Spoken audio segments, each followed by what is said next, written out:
Fundamentos bíblicos verdaderos. Presenta Las profecías de Jesús, una mirada a la eternidad.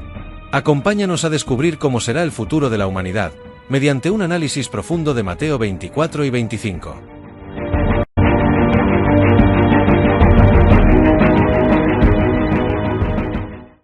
Esta es la tercera entrega de las profecías de Jesús, una mirada a la eternidad. Aquí analizamos a Jesús como profeta, dedicándonos a estudiar sus predicciones sobre el destino de la humanidad y en especial su Iglesia, con base en lo que se registra en San Mateo 24. Si usted es un cristiano que espera la venida de Jesús, debe prestar atención a este capítulo de San Mateo. Cristo quiere prevenirnos de los peligrosos engaños que pueden sellar para mal nuestro destino eterno, si caemos en ellos. Es probable que lo que aquí escuche nunca se lo hayan dicho. En las entregas anteriores, que te recomendamos ver, analizamos cómo Jesús profetizó la destrucción del templo, un anuncio que sorprendió profundamente a sus discípulos. Ellos asumieron que este evento coincidiría con la segunda venida de su Maestro y, por ello, le preguntaron cómo sucedería y qué señales lo anunciarían. En respuesta, Jesús pronunció una profecía en la que describió las señales que precederían tanto a la destrucción del templo como a su segunda venida, esta última como la gran culminación de la historia humana tal como la conocemos. Sin embargo, lo hizo de una manera especial. Mezcló ambos acontecimientos dejando a sus discípulos el estudio de estos. Esta mezcla tenía un objetivo, el cual era que su profecía tenga un doble cumplimiento. El primero se materializó en un hecho histórico que no solo valida la autenticidad de su anuncio, sino que también sirve como representación del segundo. En este cumplimiento inicial, los romanos, descritos como la abominación desoladora, destruyeron Jerusalén y el templo. El segundo cumplimiento, en cambio, ocurrirá antes de su regreso y se extenderá hasta ese momento final. En nuestra segunda entrega consideramos que el capítulo 24 de Mateo está estructurado en forma de paralelismos, una forma en que los hebreos escribían sus textos, en las que el ritmo está dado por una serie de repeticiones de palabras e ideas.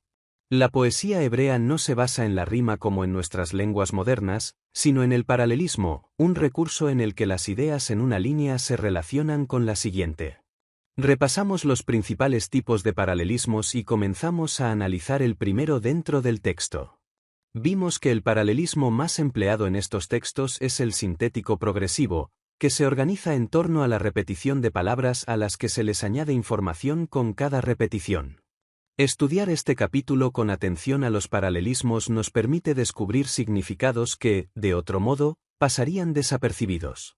Un claro ejemplo de ello es que Jesús muestra una gran preocupación por prevenir el engaño entre sus seguidores.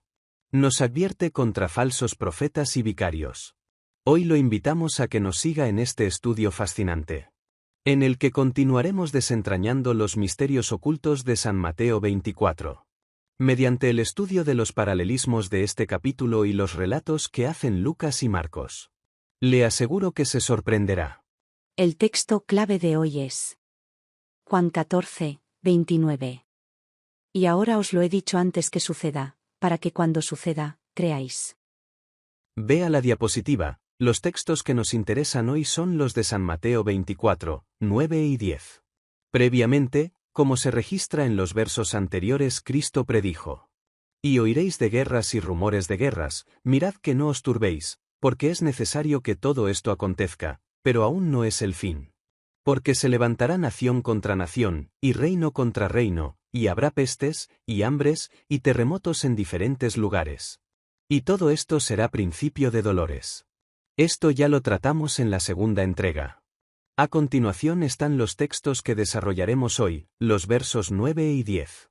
Mateo 24, 9 dice: Entonces os entregarán a tribulación, y os matarán, y seréis aborrecidos de todas las gentes por causa de mi nombre. Y Mateo 24, 10 expresa: Muchos tropezarán entonces, y se entregarán unos a otros, y unos a otros se aborrecerán. Aquí el Maestro profetizó persecución y traición. El pasaje de Mateo 24, 9 y 10 contiene una poderosa profecía de Jesús sobre la persecución que enfrentarían sus seguidores. Un análisis detallado de los paralelismos revela significados que profundizan nuestra comprensión de este texto. Ahora lo invitamos a ver la diapositiva. En el versículo 9 encontramos un paralelismo de enunciado-explicación. Entonces os entregarán a tribulación, y os matarán y seréis odiados por todos. Este es el enunciado. Por causa de mi nombre, esta es la explicación. Este paralelismo destaca la conexión entre la persecución física y el odio causado por la fidelidad a Jesús. Se menciona que los cristianos serán entregados para tribulación y muerte. Si bien se dice que serán odiados por todas las gentes, no expresa quiénes entregarán a los cristianos a muerte. Sin embargo, es obvio que el odio hacia los seguidores de Jesús está detrás de la persecución. En el versículo 10 encontramos un paralelismo de causa-consecuencia. Muchos tropezarán entonces, esta es la causa. Y se entregarán unos a otros, y unos a otros se aborrecerán, esta es la consecuencia. Aquí, parece indicar que el tropiezo espiritual lleva a la traición y el odio entre los propios creyentes. Escandalizo es la palabra griega para tropezar. Esta palabra tiene una doble connotación, una determinada por el contexto, que parece indicar un abandono a la fe. Pero un análisis de esta palabra nos presenta una realidad mucho más siniestra. Escandalón es la palabra que la versión Reina Valera antigua traduce regularmente, tropiezo, ofensa, escándalo, y escandalicín es el verbo correspondiente. Escandalón no es en absoluto una palabra griega clásica. Pertenece al griego posterior, y de hecho, es mucho más común en la Septuaginta y en el Nuevo Testamento que en cualquier otro sitio. El vocablo clásico equivalente a este es escandaletron, que significa trinquete de una trampa, es decir, el arma donde se fija el cebo. El animal era atraído por el cebo con el fin de que tocara o pisara el trinquete y éste hiciera saltar el resorte de la trampa. Así, el animal era seducido para su captura o muerte. En el griego clásico, Aristófanes usa la palabra respecto de las trampas verbales, que, con un argumento como cebo, se ponen para atraer a una persona hacia el fracaso. Por tanto, es claro que el matiz original de la palabra no era tanto un tropiezo, para hacer caer a alguien como un cebo, para seducir y atraer a una persona hacia su destrucción. Esto sugiere que algunos creyentes renunciarán a su fe pero seguirán en las filas del cristianismo, así también traicionarán activamente a sus hermanos, les pondrán trampas seductoras para que caigan en el pecado, o para que sean capturados. Así los entregarán para ser muertos. Podemos pensar el texto de esta forma. Entonces os entregarán a tribulación, y os matarán, muchos entonces pondrán una trampa seductora, y se entregarán unos a otros, y unos a otros se aborrecerán. Es aquí donde se nos dice quién entregará a los cristianos. Se entregarán unos a otros. Esto implica una persecución entre los mismos cristianos. Quienes hayan internamente abandonado la fe, tenderán un lazo para entrampar y entregar a muerte a otros cristianos. Teniendo en cuenta esto, cobra mucha más relevancia la advertencia de Cristo sobre que miremos para no ser engañados. Si unimos esto con que habrá falsos profetas y maestros, podemos concluir que muchos líderes religiosos, que tendrán apariencia de piedad, tenderán trampas a sus ovejas, y las conducirán a la muerte. Terrible será la situación para los cristianos verdaderos en los últimos tiempos. Pero ¿en manos de quién serán entregados? Más adelante responderemos esta pregunta. Pero aún hay más. Vea la diapositiva. Si tenemos en cuenta que en ambos versos, 9 y 10, encontramos palabras que se repiten. Descubrimos que existe entre un texto y el otro un paralelismo sintético progresivo. El verso 9 es un hemistiquio y el 10 es el otro. Recordemos que el paralelismo sintético progresivo añade información para completar el pensamiento. Es una progresión lógica, donde la segunda línea o hemistiquio lleva la idea un paso más allá. Lo que marca su existencia es la utilización de la misma palabra clave, la repetición de términos enfatizan el concepto central, guían al lector y sobre todo crean el efecto de progresión. De esta forma, si hacemos el ejercicio de unir las oraciones en las cuales aparece la misma palabra clave, se nos forma un concepto más claro de la progresión y de lo que el autor dice. Los versículos 9 y 10 forman un paralelismo sintético progresivo, marcado por la repetición de las palabras griegas tote, entonces, paradidomi, entregar, y miseo, odiar. Esta repetición enfatiza la progresión de la persecución. Profundicemos en el significado con la palabra clave. Entonces. Al unir los mensajes asociados a las palabras claves, la comprensión del texto se amplía. Unamos lo siguiente, entonces os entregarán a tribulación y os matarán. Con la repetición de la palabra clave. Entonces muchos tropezarán, o ¿cómo se podría traducir? Pondrán tropiezo, o pondrán una trampa. Quedando así. Entonces os entregarán a tribulación y os matarán. Entonces muchos tropezarán. Teniendo en cuenta lo analizado hasta ahora, la idea que toma cuerpo es la siguiente. Entonces os entregarán a tribulación y os matarán, entonces muchos se pondrán trampas. El término clave, entonces, puede señalar un tiempo, una consecuencia o un énfasis. En el paralelismo que vimos en la entrega anterior que nos hablaba de guerras y rumores de guerras, junto con pestes, terremotos y hambres, expresa que esto es principio de dolores, pero aún no es el fin. ¿O cómo concluimos? Sería el principio del fin. El entonces nos puede marcar que en ese tiempo, luego de ese tiempo o como consecuencia de esos hechos.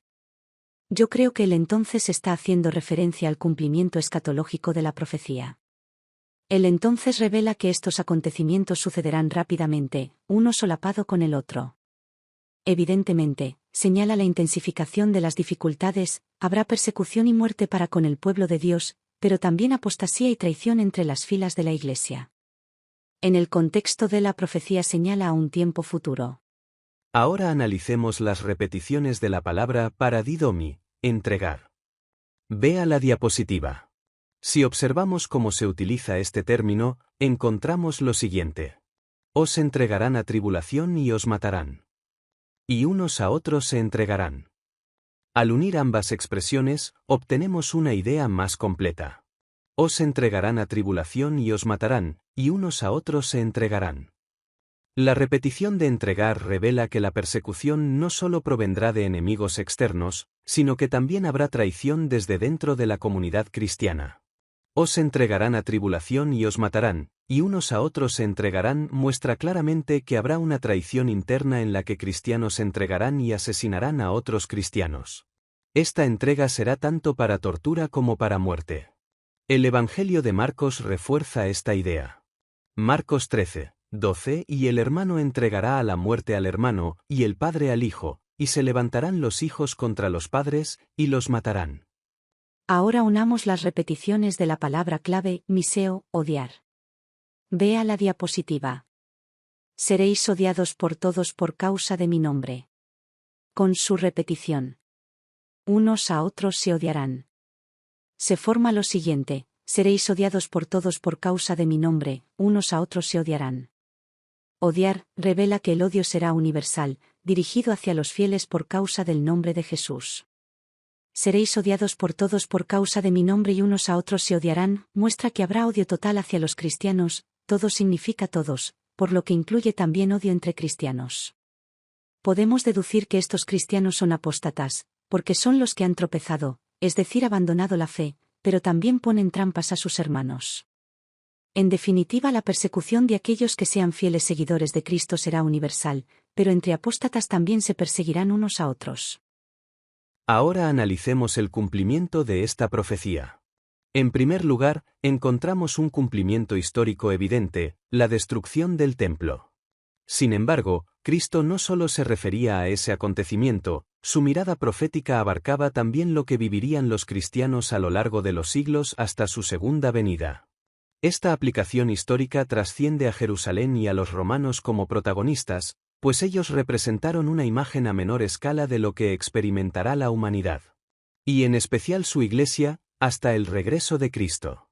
Para comprender mejor este mensaje, podemos recurrir al relato de Lucas 21, 10 al 13, donde se registra esta conversación entre Cristo y sus discípulos, aportando información adicional.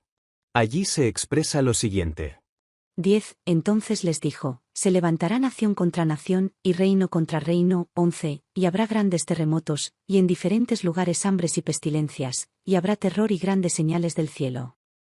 12. Pero antes de todas estas cosas os echarán mano, y os perseguirán, y os entregarán a las sinagogas y a las cárceles, y seréis llevados ante reyes y ante gobernadores por causa de mi nombre.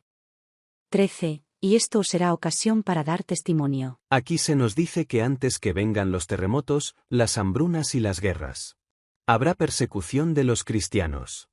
¿Cómo conciliamos el antes de Lucas con el entonces de Mateo? Lucas pone la atención en la persecución y el hecho de que los cristianos darán testimonio ante los poderosos de la tierra. Lucas fue compañero de Pablo y escritor del libro de los Hechos. Muchos consideran que este libro es la continuación del Evangelio de San Lucas. Sin duda que su mente estaba puesta en la predicación del Evangelio a los gentiles. Prueba de esto es el énfasis que Lucas pone en su registro de esta conversación a las palabras de Jesús referida al testimonio. Lucas 21, 13 al 15. Y esto os será ocasión para dar testimonio. Proponed en vuestros corazones no pensar antes cómo habéis de responder en vuestra defensa.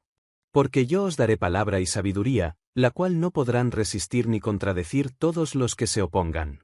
Por otro lado, Mateo pone su acento en los acontecimientos sociales, políticos y naturales.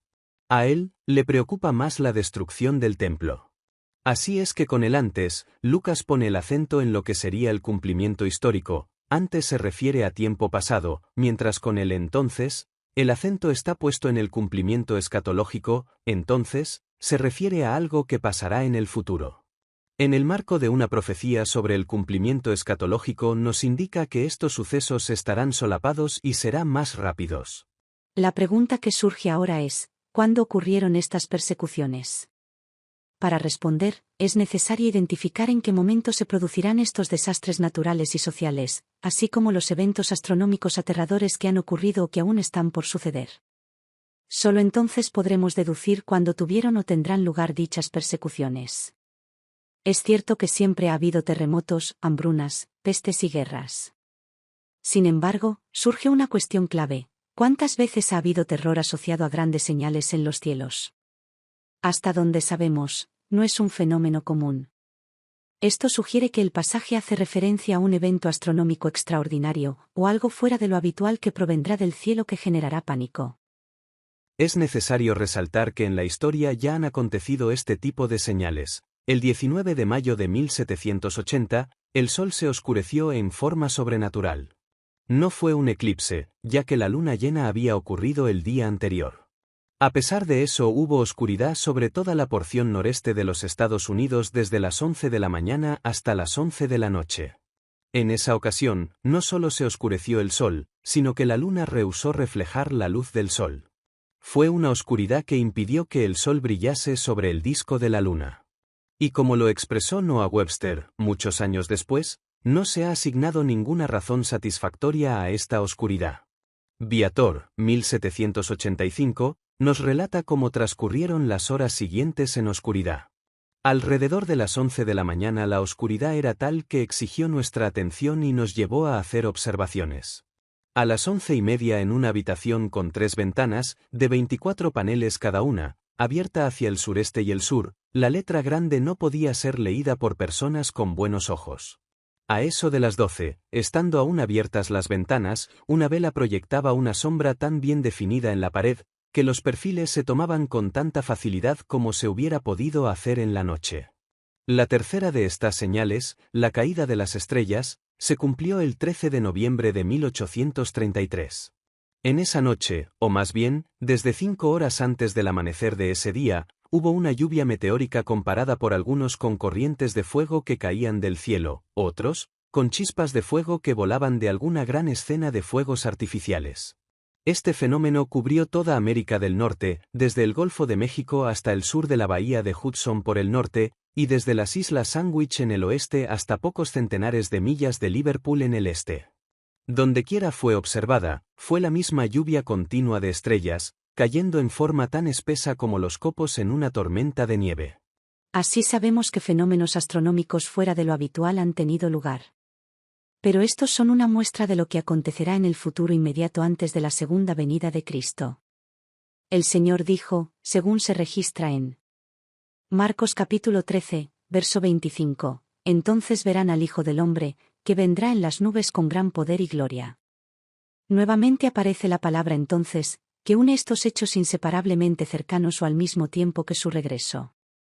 Considerando lo que Cristo predijo más los acontecimientos históricos, debemos razonar que las persecuciones tuvieron lugar antes de estos fenómenos. Y volverán a repetirse en tiempos previos a su segunda venida, nuevamente antes que estos fenómenos vuelva a ocurrir. Vea la diapositiva. Recordemos que el cumplimiento histórico es una ilustración de cómo será lo que acontecerá en el futuro inmediato antes de la venida de Cristo. Cristo dijo que serían odiados por todas las gentes. El momento en que el cristianismo fue odiado y perseguido universalmente fue durante el Imperio Romano, cuando fueron encarcelados y llevados ante reyes y gobernantes. El libro de los Hechos nos cuenta sucesos de esta índole que le acontecieron a los apóstoles. En ellos comenzó el cumplimiento de la profecía de Jesús. El cristianismo era entonces una religión prohibida, por lo que Cristo anticipó que serían odiados por todos por causa de su nombre. Del texto deducimos que muchos tropezarán, es decir, abandonarán la fe pero solo interiormente, ya que estarán en posición de poner trampas a sus hermanos. En el pasado esto tuvo lugar luego de las terribles persecuciones romanas. Estas tuvieron el efecto contrario y el cristianismo creció en número, pero, más tarde muchos abandonaron la fe pura que Cristo, los apóstoles y los cristianos del primer siglo habían vivido, sin embargo siguieron autopercibiéndose como cristianos. La historia registra que esto tuvo lugar cuando los cristianos comenzaron a abrazar las ideas paganas y se introdujeron en la Iglesia pensamientos de hombres como los filósofos griegos, dejando la palabra de Dios a un lado. Este proceso tuvo un punto sobresaliente cuando Constantino I, también conocido como Constantino el Grande, comenzó a favorecer el cristianismo después de la batalla del Puente Milvio en el año 312 después de Cristo, cuando, según la tradición, tuvo una visión de la cruz y adoptó el lema In hoc signo vincis, con este signo vencerás. Sin embargo, su conversión al cristianismo fue un proceso gradual que nunca llegó a consolidarse, ya que tenía fines políticos, en lugar de ser un proceso espiritual de su parte, o lo que sería una verdadera conversión. Por lo tanto, su accionar fue una trampa que promovió la infiltración del paganismo dentro del cuerpo doctrinario de la Iglesia, llevándola a pisotear la fe de Jesús y los apóstoles. Así es que aunque promovió y protegió la fe cristiana con el Edicto de Milán en 313 después de Cristo, que otorgaba libertad de culto a los cristianos, no fue bautizado hasta poco antes de su muerte en el año 337 después de Cristo. Constantino el Grande mantuvo el título de Pontifex Maximus, sumo pontífice, de la religión pagana romana, título que más tarde pasó al obispo de Roma, a la vez que comenzó a ejercer autoridad en asuntos eclesiásticos cristianos, introduciendo creencias contrarias a las Santas Escrituras. Ejemplo de esto es cuando consolidó en el cristianismo la práctica de respetar el domingo como día de culto obligatorio en lugar del sábado, como lo establece el mandamiento cuarto de la ley de Dios.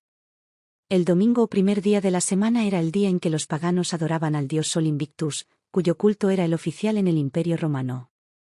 En Concilio de la Odisea, 364 después de Cristo, en el Canon 29 dispuso: los cristianos no deben judaizar descansando el sábado, sino que deben trabajar en ese día y honrar el domingo.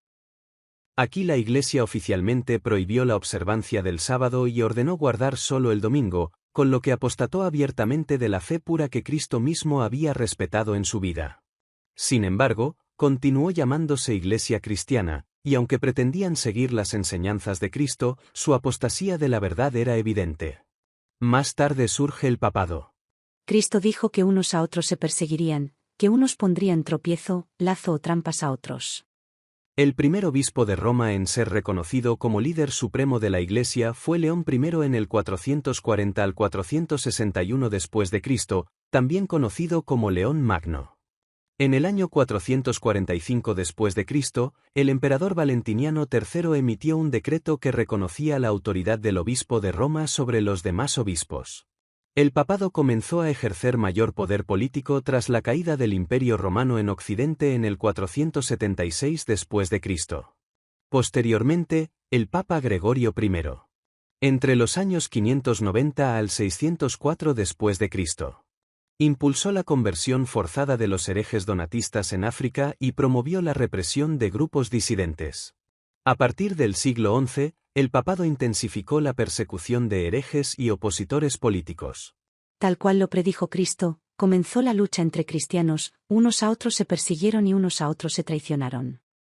Veamos solo algunos de los ejemplos que la historia nos presenta, de cómo los cristianos persiguieron a cristianos. Persecución de los cátaros y valdenses, siglos XII al XIII. En 1209, el Papa Inocencio III ordenó la cruzada albigense contra los cátaros en el sur de Francia, lo que resultó en masacres. Origen de la Inquisición, siglo XIII. En 1231, el Papa Gregorio IX estableció la Inquisición papal, un tribunal eclesiástico destinado a juzgar y reprimir la herejía. La Inquisición aún hoy es un símbolo de tortura y muerte. Actualmente ese tribunal aún existe con el nombre de la Congregación para la Doctrina de la Fe. Durante los siglos XIV y XV, varios reformadores fueron perseguidos. John Wycliffe, siglo XIV, fue condenado póstumamente, y sus escritos fueron prohibidos. Juan Hus, 1415, fue condenado como hereje en el Concilio de Constanza y quemado en la hoguera por oponerse a la autoridad papal. Esos son solo algunos pocos casos de los miles que la Inquisición entregó a la muerte. Aquí es donde respondemos. ¿A quiénes serían entregados los traicionados? Los estudios de los registros han encontrado que las condenas por herejía impenitente eran entregadas a los tribunales seculares para la aplicación de la ley local. Hay varios registros históricos donde la Iglesia Católica afirmaba que la Inquisición no ejecutaba directamente las penas capitales, sino que entregaba a los acusados al poder secular para su castigo. Ejemplo de esto es la bula papal. Bula ad extirpanda, año 1252, de Inocencio IV. Aunque autorizaba el uso de la tortura para obtener confesiones, establecía que los herejes condenados serían entregados a las autoridades seculares para la ejecución del castigo. El cumplimiento profético de la palabra entregar es asombroso. Con el inicio de la Reforma Protestante en 1517, la persecución de disidentes se intensificó aún más. Ejemplo, la Inquisición española, siglo XVI. Creada en 1478 por los Reyes Católicos, con el apoyo papal, este tribunal actuó contra protestantes, judíos y musulmanes conversos. La Inquisición declaraba culpables a los disidentes y los entregaba al Estado para su ejecución. Obviamente los reyes que estaban a la cabeza de esos estados, se declaraban cristianos y respondían al papado. En definitiva, cristianos matando cristianos. Los acusados eran sometidos a torturas para obligarlos a confesar, y en muchos casos, incluso si renunciaban a su fe, eran igualmente ajusticiados. Este periodo reflejó lo que Cristo profetizó. Muchos se pondrán trampas entonces, y se entregarán unos a otros, y unos a otros se aborrecerán. Mateo 24, 10. Guerras entre católicos y protestantes. Las diferencias entre católicos y protestantes desembocaron en diversas guerras, que demostraron el cumplimiento de la profecía de que unos a otros se odiarán. Principalmente entre los siglos XVI y XVII, en el contexto de la Reforma Protestante y la Contrarreforma. Si bien estos conflictos tuvieron una base religiosa, también estuvieron impulsados por intereses políticos y económicos. Ejemplos. Matanza de San Bartolomé, 1572, aquí miles de hugonotes, protestantes franceses, fueron asesinados por católicos en París y otras ciudades. Guerra de los Tres Enriques, 1584 al 1598, fue un conflicto entre Enrique III, católico, Enrique de Guisa, católico ultra, y Enrique de Navarra, protestante. Guerra de los 80 años, 1568 al 1648. Esta fue una lucha de los protestantes holandeses contra el dominio católico de España. Eventos clave en la Guerra de los 80 años fueron: la Revuelta de los Países Bajos, 1568 liderada por Guillermo de Orange. Los protestantes se rebelaron contra España. Asedio de Leiden, 1574. Aquí se dio una victoria crucial para los holandeses protestantes. El Tratado de Westfalia, 1648 puso fin a la guerra, reconoció la independencia de los Países Bajos y consolidó su identidad protestante. Estos son solo algunos de los ejemplos en el que tanto católicos como protestantes se mataron unos a otros. El papado ejerció una persecución prolongada contra disidentes religiosos, desde la Edad Media hasta el siglo XIX, consolidando su poder mediante la Inquisición que actuó, aproximadamente unos 700 años y promoviendo guerras en defensa del catolicismo. Sin embargo, con el tiempo, los estados laicos y la separación entre Iglesia y Estado debilitaron su influencia política. Se puede destacar el conflicto que tuvo con las fuerzas napoleónicas, las cuales le causaron una gran herida. En 1796 a 1797, tras la campaña de Italia, Napoleón derrotó a los estados pontificios y obligó al Papa Pío VI a firmar el Tratado de Tolentino, 1797, en el que el papado cedía varios territorios. En 1809. Napoleón anexó los estados pontificios al Imperio francés y decretó que Roma era una ciudad imperial libre.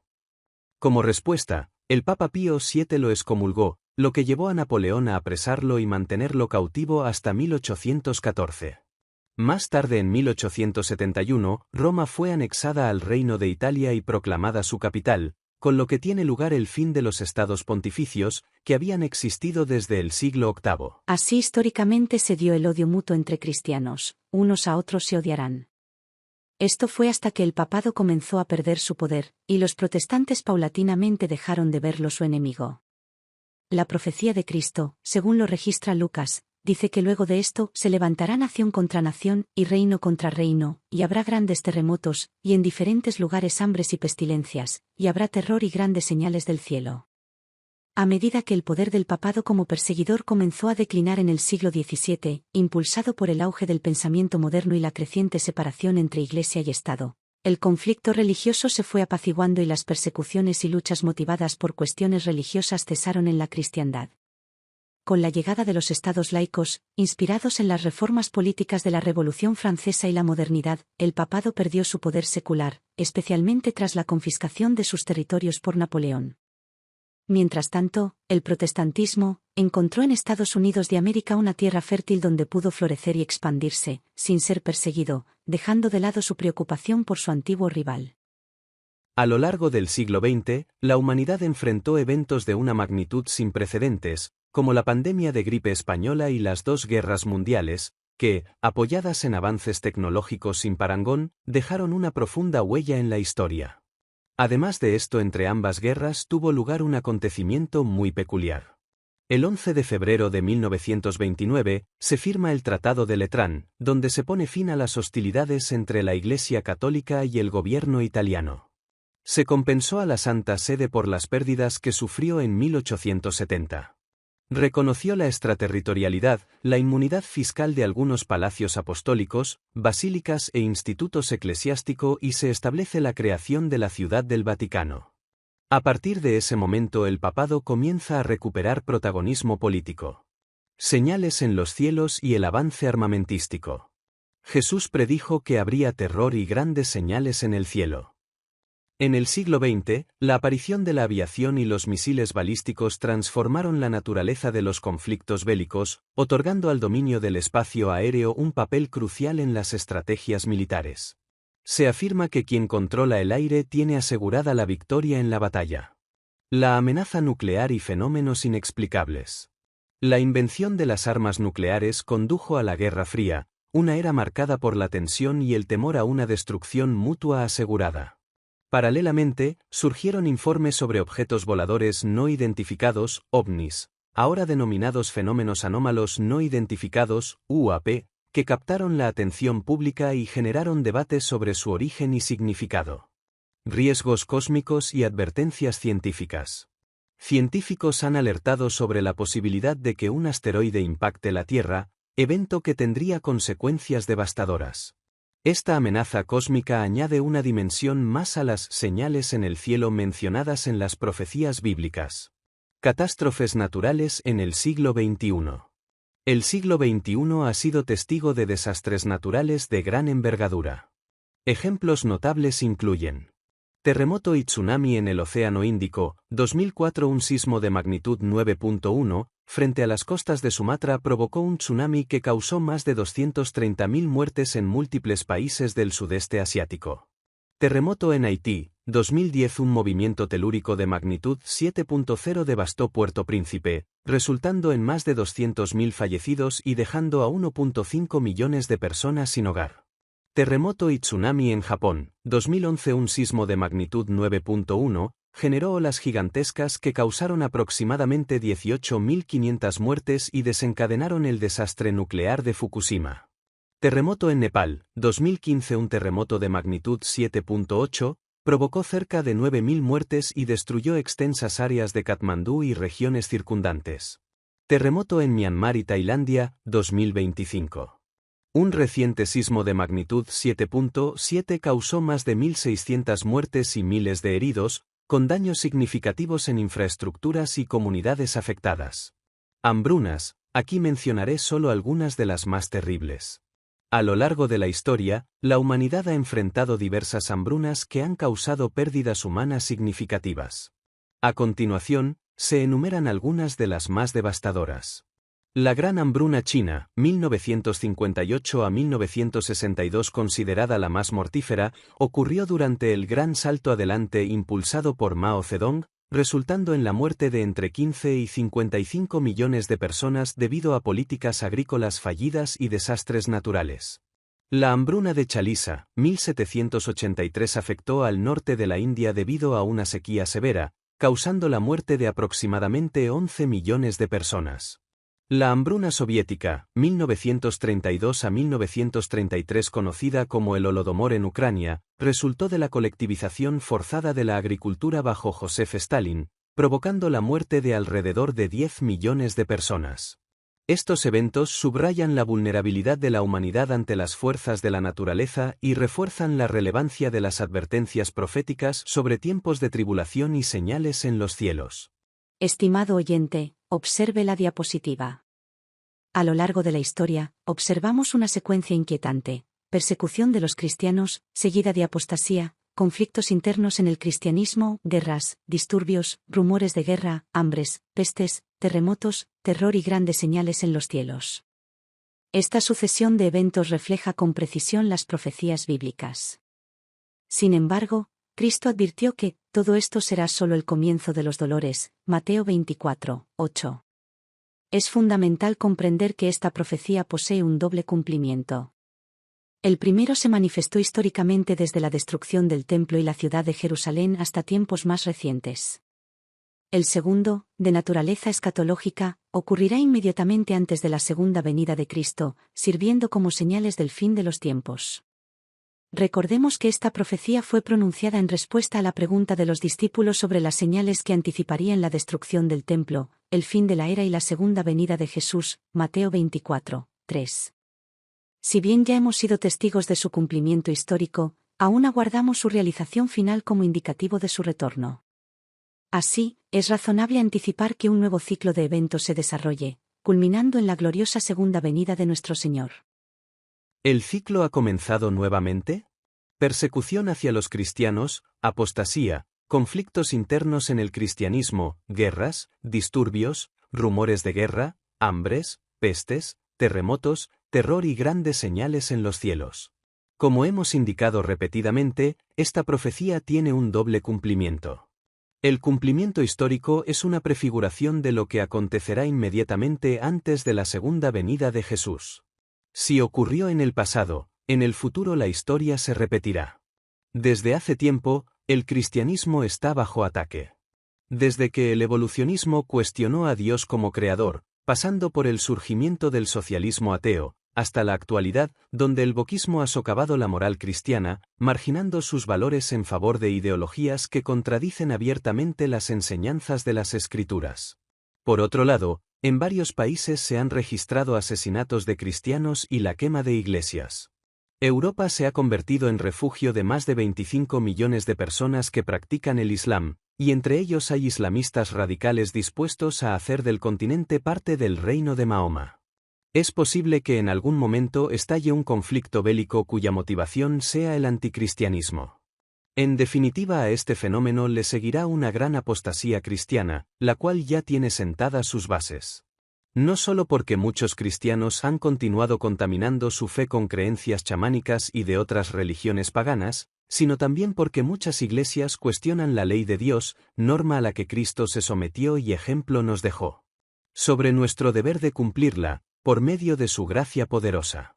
Tras esta apostasía, deberá haber una persecución de cristianos hacia cristianos, para finalmente desatarse una conflagración mundial sin precedentes, con guerras y desastres ambientales sin igual, y aterradores fenómenos en los cielos. Cristo dijo: se levantará nación contra nación y reino contra reino. Habrá terremotos en varios lugares y hambrunas.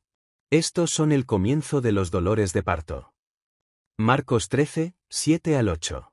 Es esencial estar atentos a estas señales y fortalecer nuestra fe, recordando las palabras de Jesús. Pero el que se mantenga firme hasta el fin será salvo. Mateo 24, 13. Porque habrá entonces gran tribulación, cual no la ha habido desde el principio del mundo hasta ahora, ni la habrá. Mateo 24, 21. Estimado oyente. A lo largo de la historia, observamos una secuencia inquietante: persecución de los cristianos, seguida de apostasía, conflictos internos, guerras, disturbios, rumores de guerra, hambres, pestes, terremotos, terror y grandes señales en los cielos. Esta sucesión de eventos refleja con precisión las profecías bíblicas. Si es de los que llega a escucharlo todo, le animamos a esperar a la cuarta entrega, darle like y activar la campanita. También puedes recomendarnos para que otros puedan recibir el mensaje de que Cristo está a las puertas. Hay muchísimo más por descubrir y si esto le ha parecido asombroso, espere a escuchar lo que se viene, donde analizaremos cómo los textos de Mateo 24, 9 y 10 forman parte de un paralelismo aún mayor, que tiene más para revelarnos. Que Dios lo bendiga.